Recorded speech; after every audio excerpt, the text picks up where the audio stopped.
ហេតុអ្វីបានជាជប៉ុនគាំទ្រតៃវ៉ាន់ចំពេលដែលភាពតានតឹងកើតឡើងជាមួយនឹងចិនបានសួរថាតើហេតុអ្វីបានជាចិននិងជប៉ុនប្រកែកគ្នាជុំវិញនឹងកោះតៃវ៉ាន់ជំរាបសួរពុកម៉ែបងប្អូនជាទីគោរពនិងជាទីមេត្រីខ្ញុំបាទនឹងជម្រាបជូនទាក់ទងទៅនឹងព្រឹត្តិការណ៍មួយរវាងជប៉ុននិងចិនដែលបានប្រកែកគ្នាក្នុងអង្គប្រជុំពាក់ព័ន្ធនឹងកោះតៃវ៉ាន់ការគាំទ្រកាន់តែខ្លាំងឡើងរបស់ជប៉ុនចំពោះតៃវ៉ាន់ការជាប់ឫសជាប់គល់នៅក្នុងការបារម្ភអំពីសន្តិសុខជាតិគណៈថ្មីនេះភាពតានតឹងរវាងប្រទេសជប៉ុននិងប្រទេសចិនកាន់តែកើនឡើងខ្លាំងក្រោយពីនាយករដ្ឋមន្ត្រីជប៉ុនបានចេញមុខនិយាយថាជប៉ុនអាចនឹងដាក់ពង្រាយយោធារបស់ខ្លួនប្រសិនបើសង្គ្រាមផ្ទុះឡើងនៅច្រកសមុទ្រតៃវ៉ាន់អញ្ចឹងសំណួរសួរថាហេតុអ្វីបានជាជប៉ុនគាំទ្រតៃវ៉ាន់ចំពេលដែលភាពតានតឹងកើតឡើងជាមួយនឹងប្រទេសចិនបែបនេះតើមានអ្វីពីក្រោយនឹងប្រទេសជប៉ុនបានជាជប៉ុនគាំទ្រប្រទេសតៃវ៉ាន់យ៉ាងនេះទាក់ទងទៅនឹងបញ្ហាភាពតានតឹងរវាងប្រទេសចិននិងកោះតៃវ៉ាន់ទីក្រុងតូក្យូបានចាត់ទុកថាចំនួនណាមួយនៅក្នុងច្រកសមុទ្រតៃវ៉ាន់ជាការគំរាមកំហែងដោយផ្ទាល់កោះជប៉ុនជាច្រើនដែលស្ថិតនៅចម្ងាយត្រឹមតែប្រមាណ220គីឡូម៉ែត្រពីតៃវ៉ាន់មានន័យថាការវាយប្រហាររបស់ចិនអាចប៉ះពាល់ទៅដល់ទឹកដីជប៉ុនយ៉ាងឆាប់រហ័សនិងរំខានដល់ផ្លូវដឹកជញ្ជូនសំខាន់ដែលសំខាន់សម្រាប់សេដ្ឋកិច្ចរបស់ប្រទេសជប៉ុនរីឯសន្តិសុខជាតិចុងក្រោយបំផុតរបស់ជប៉ុនក៏ពិពណ៌នាអំពីវិវត្តនៃតៃវ៉ាន់ថាជាហានិភ័យយុទ្ធសាស្ត្រដ៏ធ្ងន់ធ្ងរបំផុតមួយរបស់ប្រទេសនេះដែរជប៉ុនបានជះឥទ្ធិពលដោយភាពជាដៃគូសន្តិសុខរបស់ខ្លួនជាមួយនឹងសហរដ្ឋអាមេរិកដែលជាអ្នកគាំទ្រខ្លាំងបំផុតរបស់តៃវ៉ាន់អ្នកវិភាគបានប្រាប់សារព័ត៌មានថាប្រសិនបើសហរដ្ឋអាមេរិកចូលរួមនៅក្នុងជម្លោះតៃវ៉ាន់ជប៉ុនអាចចូលរួមមិនចាំបាច់តែជាមួយនឹងកងទ័ពប្រយុទ្ធទេប៉ុន្តែតាមរយៈការចែករំលែកព័ត៌មានស៊ើបការណ៍សម្ងាត់ការគាំទ្រផ្នែកភស្តុភារនិងការអនុញ្ញាតឲ្យកងកម្លាំងអាមេរិកធ្វើប្រតិបត្តិការពីមូលដ្ឋានរបស់ជប៉ុនទីក្រុងតូក្យូថ្មីនេះបានពង្រីកវោហារសាស្ត្ររបស់ខ្លួនខណៈដែលភាពតានតឹងបានកើតឡើងបន្ទាប់ពីនាយករដ្ឋមន្ត្រីជប៉ុនបានបញ្ចេញមតិ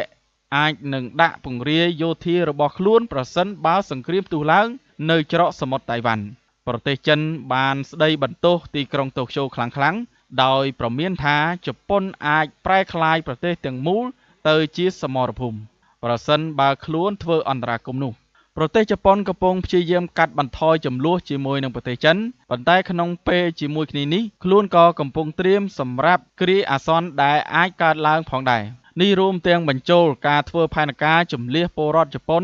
ដែលរស់នៅក្បែរកោះតៃវ៉ាន់ប្រសិនបើវិបត្តិកើតឡើងមែនការគាំទ្ររបស់ជប៉ុនចំពោះតៃវ៉ាន់ក៏ជាផ្នែកមួយនៃយុទ្ធសាស្ត្រទូលំទូលាយជាងមុនដើម្បីទប់ទល់នឹងឥទ្ធិពលយោធាដែលកំពុងកើតឡើងរបស់ចិននៅក្នុងតំបន់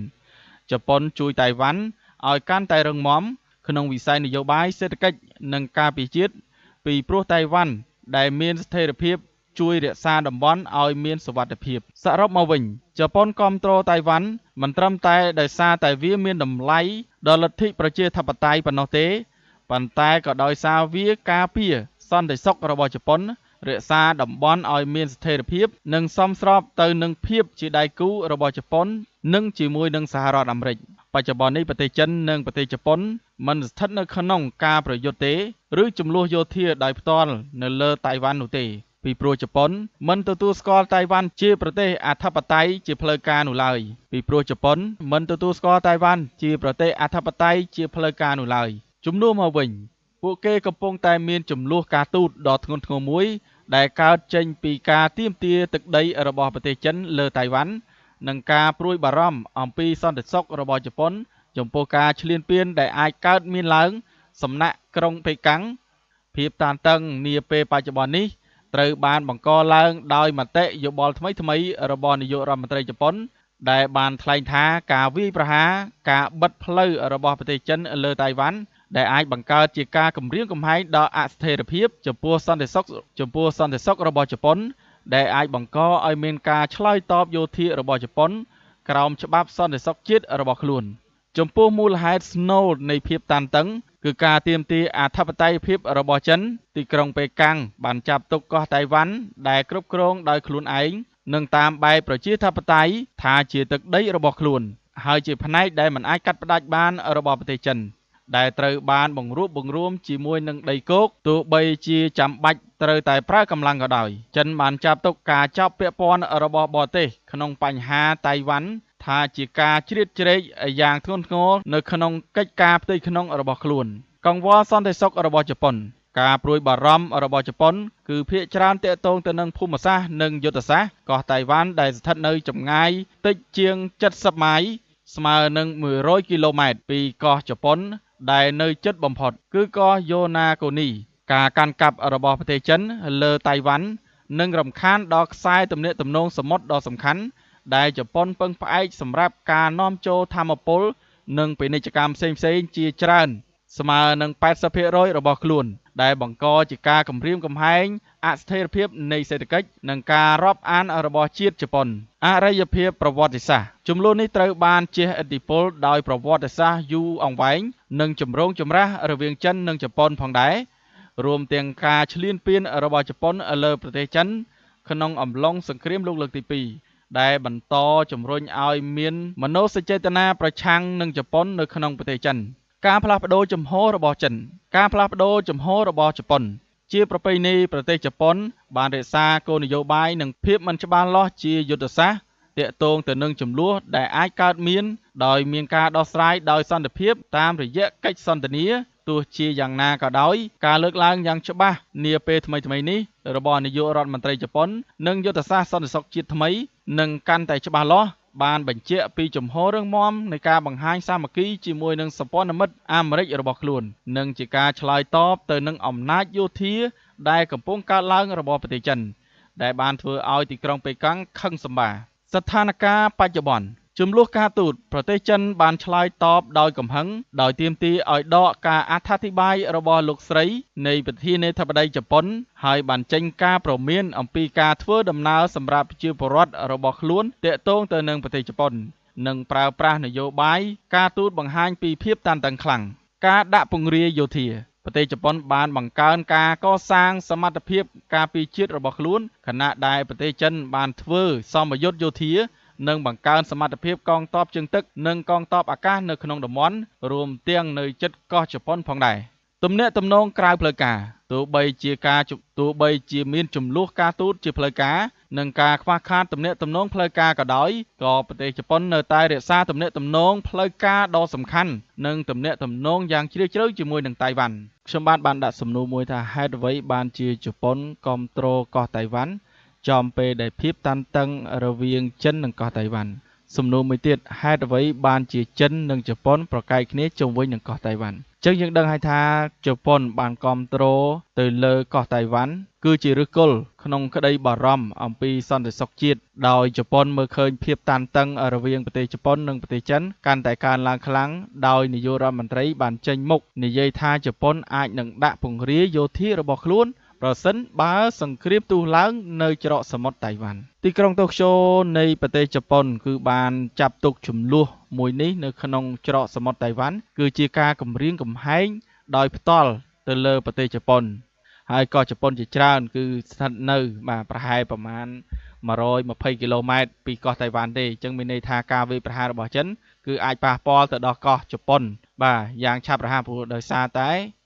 នៅជិតគៀកគ្នាចឹងបើសិនជាចំនួនរវាងចិននិងកោះតៃវ៉ាន់គឺអាចរំខានទៅដល់ការដឹកជញ្ជូនសំខាន់ៗរបស់ជប៉ុនទាក់ទងទៅនឹងសេដ្ឋកិច្ចដែលជាផ្លូវដឹកជញ្ជូនសំខាន់របស់ប្រទេសជប៉ុនបានគម្រាមចិនថាដោយខ្លួនគឺមានសហរដ្ឋអាមេរិកនៅពីក្រោយខ្នងជាអ្នកគ្រប់គ្រងមិនថាជប៉ុននិងតៃវ៉ាន់ទេចឹងប្រសិនបើអាមេរិកចូលរួមក្នុងការចំនួនតៃវ៉ាន់អាចជាកន្លែងទីតាំងដាក់កងទ័ពសហរដ្ឋអាមេរិកឬក៏កន្លែងដែលស៊ើបការសម្ងាត់ជាការគ្រប់គ្រងផ្នែកភស្តុភារនឹងឬក៏អនុញ្ញាតឲ្យកងកម្លាំងអាមេរិកនឹងធ្វើប្រតិបត្តិការមូលដ្ឋាននៅលើប្រទេសជប៉ុនហើយជាពិសេសនឹងគឺជប៉ុនបានបញ្ចេញមតិអាចនឹងដាក់ពង្រាយយោធារបស់ខ្លួនប្រសិនបើសង្គ្រាមមួយនេះបានផ្ទុះឡើងនៅច្រកសមុទ្រតៃវ៉ាន់ចិនបានស្ដីបន្ទោសទៅជប៉ុនបើសិនជាជប៉ុនប្រែក្លាយប្រទេសទាំងមូលទៅជាសមរភូមិខ្លួននឹងធ្វើអន្តរាគមន៍ភ្លាមប្រទេសជប៉ុននឹងកំពុងតែព្យាយាមកាត់បន្ថយចំនួនជាមួយនឹងប្រទេសចិន ប៉ុន្តែខ្លួនវិញគឺត្រៀមខ្លួនសម្រាប់គ្រាអាសន្នដែលអាចកើតឡើងជាយថាហេតុណាមួយហើយរួមទាំងបញ្ចូលនៃផែនការជំនះជាប្រវត្តិរបស់ជប៉ុនដែលរស់នៅក្បែរកោះតៃវ៉ាន់បើសិនបើមានវិបត្តិកើតឡើងភ្លាមបច្ចុប្បន្នយើងឃើញថាប្រទេសចិននិងប្រទេសជប៉ុនមិនស្ថិតនៅក្នុងការប្រយុទ្ធគ្នាទេ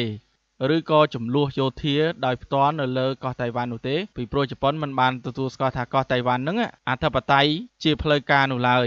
ហើយជំនួសមកវិញគឺពួកគេកំពុងតែមានចំនួនការទូតដ៏ធ្ងន់ធ្ងរដែលកើតចេញពីការទាមទារទឹកដីរបស់ប្រទេសចិនលើកោះតៃវ៉ាន់ការព្រួយបារម្ភពីសន្តិសុខរបស់ជប៉ុនចំពោះការឈ្លានពានដែលអាចនឹងកើតមានឡើងពីសំណាក់ទីក្រុងប៉េកាំងអញ្ចឹងភាពតានតឹងបច្ចុប្បន្ននេះត្រូវបានបង្កឡើងដោយមតិយោបល់ជាច្រើនពីនាយករដ្ឋមន្ត្រីជប៉ុនដែលលោកបានថ្លែងការវាយប្រហារឬការបិទផ្លូវរបស់ប្រទេសចិនលើកោះតៃវ៉ាន់វាអាចបង្កើតជាការគំរាមកំហែងដល់អស្ថិរភាពចំពោះសន្តិសុខរបស់ជប៉ុនចំពោះមូលហេតុស្នូលនៃភាពតានតឹងនេះយើងឃើញទីក្រុងប៉េកាំងគឺបានចាប់ទុកកោះតៃវ៉ាន់នឹងជាការគ្រប់គ្រងដោយខ្លួនឯងឬក៏ជាការគ្រប់គ្រងរបស់ប្រទេសចិន